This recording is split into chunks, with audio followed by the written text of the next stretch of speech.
أعوذ بالله من الشيطان الرجيم. بسم الله الرحمن الرحيم. اللهم صل على سيدنا ومولانا محمد صاحب التاج والمعراج والبراق والعلم، دافع البلاء والوباء والقات والمرض والألم. اسمه مكتوب مرفوع مشفوع منقوش في اللوح والقلم، سيد العرب والعجم.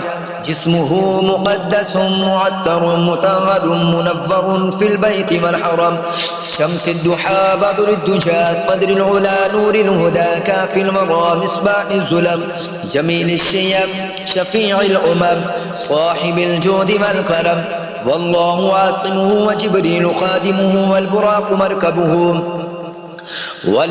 مركبه والمعراج سفره وسدرة المنتهى مقامه وقاب قوسين مطلوبه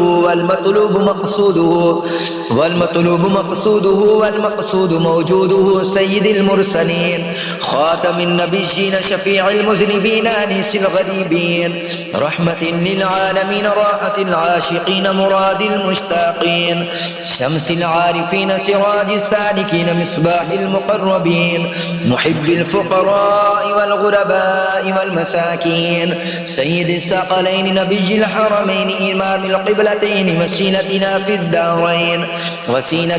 في الدارين صاحب قاب قوسين محبوب رب المشرقين ورب المغربين، جد الحسن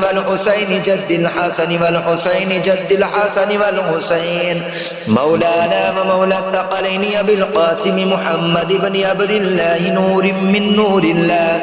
يا أيها المشتاقون بنور جماله بلغ العلا بكماله، كشف الدجى بجماله حسنت جميع خصاله، صلوا عليه وآله وأصحابه وسلموا تسليما كثيرا. آمنت بالله صدق الله العظيم.